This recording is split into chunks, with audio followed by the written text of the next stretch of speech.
Halo, ketemu saya lagi dengan Eni di sini. Saya akan mengajak adik-adik semua untuk belajar tentang apa itu populasi dan apa itu sampel. Oke, kita akan mulai saja ya. Halo, di sini saya punya kedelai, kemudian ada biji merah dan juga kacang hijau.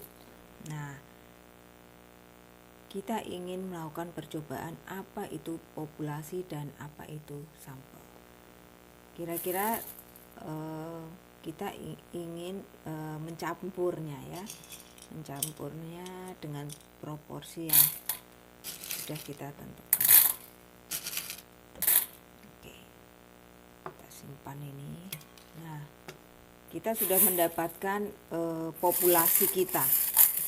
Ini kita anggap adalah populasi kita. Pertanyaannya adalah berapakah proporsi biji merah, berapa proporsi kedelai, dan berapa proporsi kacang hijau pada pot ini ya, pada mangkok ini. Nah, cara yang pertama adalah ini ada populasi. Ini adalah populasi. Populasi kita itu kan macam-macam ya, ada pria, wanita, ada usia anak-anak, usia muda, remaja muda, usia dewasa muda, usia dewasa, sampai usia tua. Nah, jadi macam-macam. Kemudian ada yang tamatan SMA, ada tamatan SMP, ada tamatan kuliah, ada tamatan SD, atau ada tamatan S2 dan seterusnya. Jadi itulah isi populasi kita, macam-macam.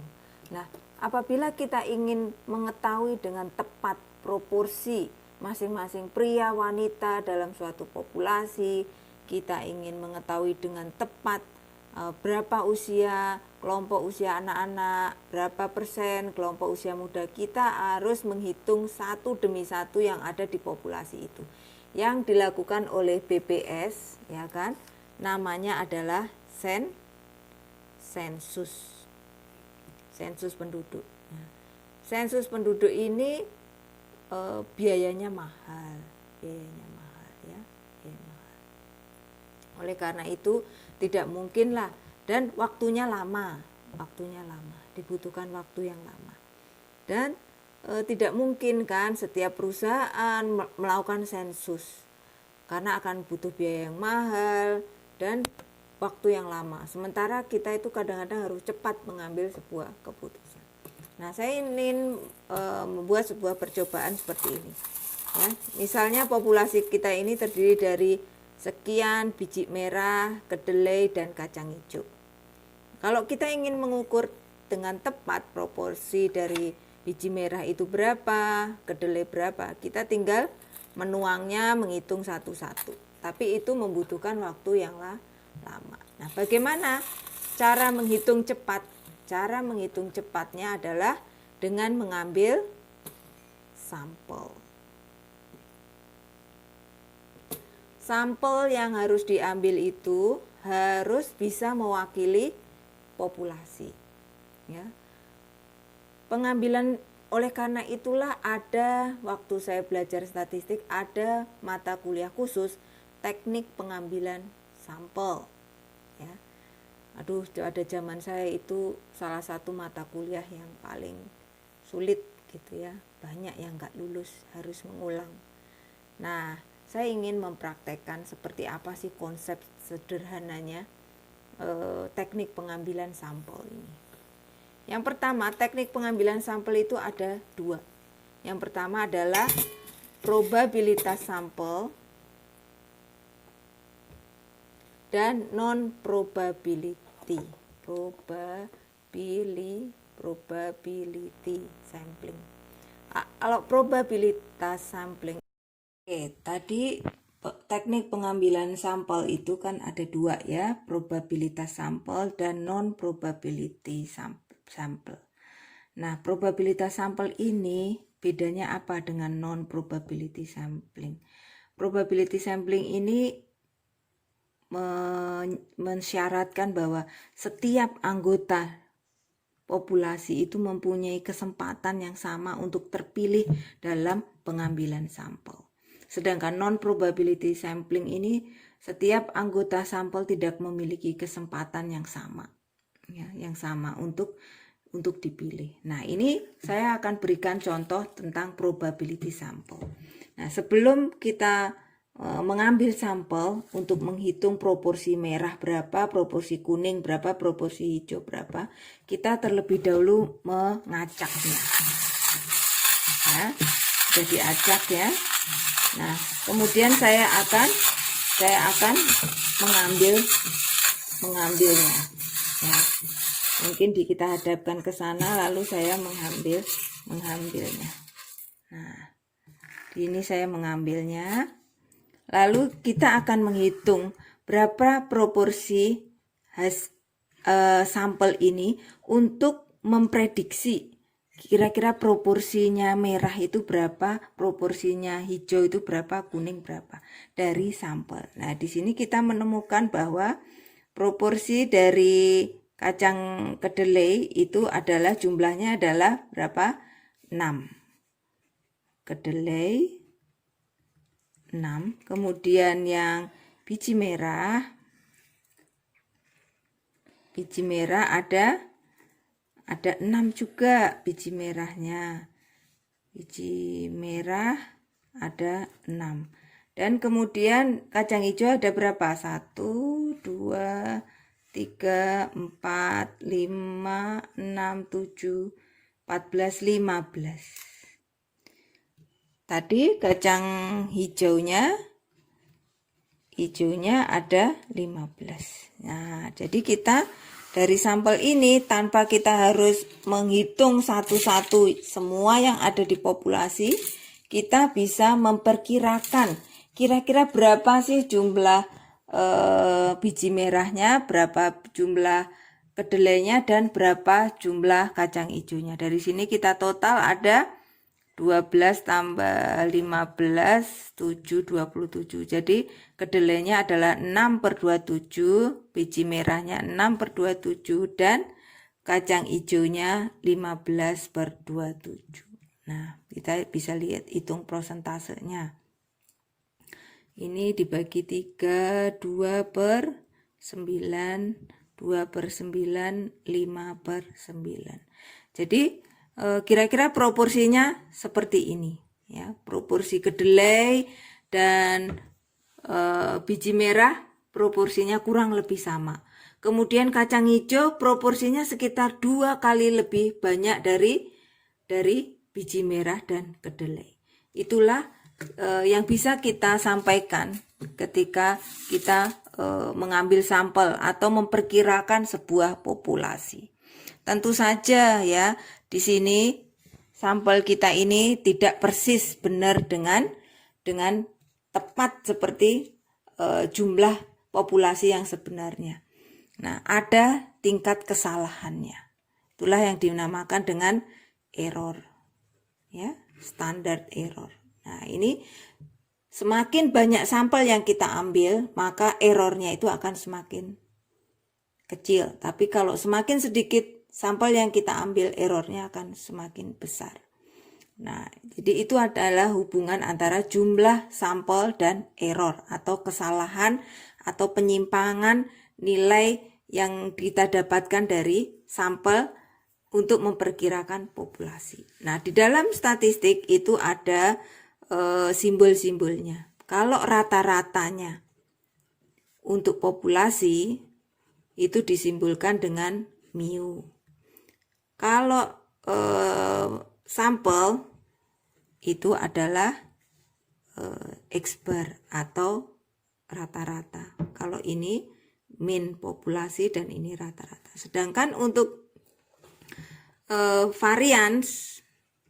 variansnya ini adalah sigma.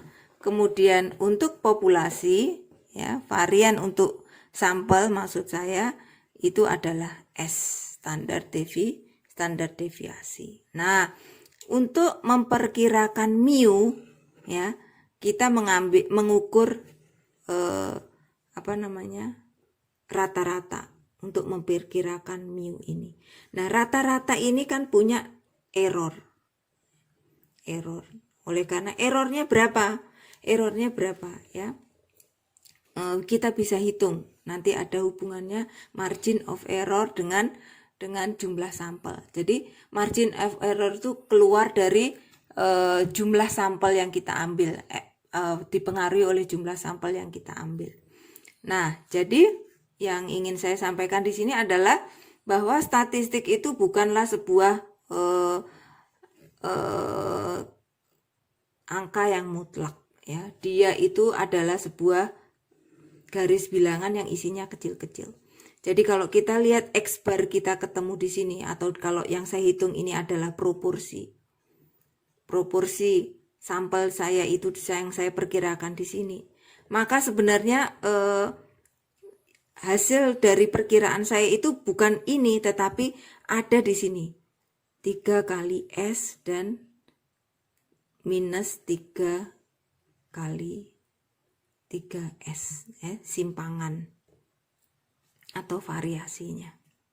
Ini semua keluar nanti di deskriptif statistik yang akan keluar di SPSS. Kalau kita masukkan data, maka akan keluar yang namanya standar deviasi atau S, ada yang keluar namanya X bar. Sebenarnya nilai X bar kita itu bukan nilai mutlak ini, tetapi ada di sini. Jadi kalau kalian lihat hasil quick count, jumlahnya 50% misalnya, atau 58% untuk Anies kemarin, sebenarnya dia adalah 58% minus 3S dan 58% plus 3S. Nah, jadi dia bukan sebuah angka mutlak. Nah, demikian juga proporsi yang kita dapatkan.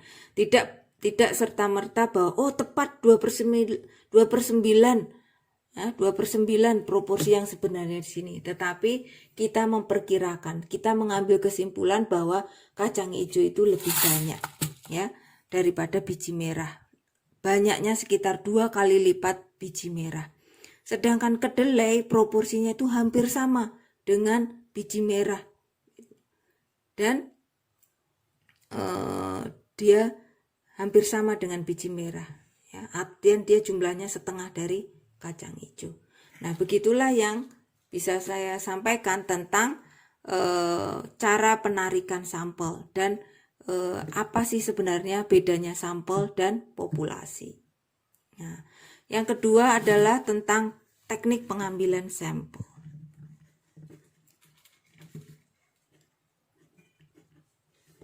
Nah, sekarang kalian sadar kan bagaimana pentingnya teknik pengambilan sampel itu. Karena sampel yang kita ambil itu akan kita pakai untuk memprediksi nilai sebenarnya dari populasi, ya. Seperti quick count kemarin itu dia hanya mengambil mungkin sekitar 1000 TPS, tapi bisa memperkirakan hasil ratusan ribu TPS yang ada di Indonesia. Bagaimana caranya? Ya, ini semua tergantung dengan teknik pengambilan sampel. Nah, di dalam metodologi penelitian kalian ketika menyusun tesis ataupun skripsi, ini adalah bagian penting yang akan ditanyakan oleh dosen kalian. Bagaimana pengambilan sampelmu? Siapa populasimu? Nah, kita harus bisa menentukan populasi kita itu apa. Populasi kita adalah misalnya mahasiswa di Jogja. Nah, mahasiswa di Jogja itu terdiri dari apa, gitu ya kan? Ada mahasiswa swasta, mahasiswa PT perguruan tinggi swasta dan negeri, ada perguruan tinggi S1, diploma, S2, S3, macam-macam mahasiswa di Jogja itu. Nah, bagaimana kita mengambil sampel supaya hasil penelitian kita itu bisa merepresentasikan mahasiswa di Jogja. Nah, kita perlu yang dinamakan dengan populasi dan unit-unit dalam populasi kita itu apa saja. Seperti tadi saya sudah mengatakan bahwa mahasiswa di Jogja itu terdiri dari apa saja.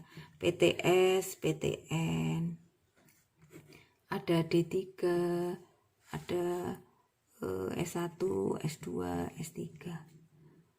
Ada mahasiswa baru, mahasiswa lama. Ada mahasiswa wanita, ada pria. Nah, variasi-variasi ini harus kita identifikasi di awal. Nah, setelah kita lihat, wah, variasinya banyak. Ternyata mahasiswa itu heterogen. Bagaimana kita bisa mengambil sampel itu?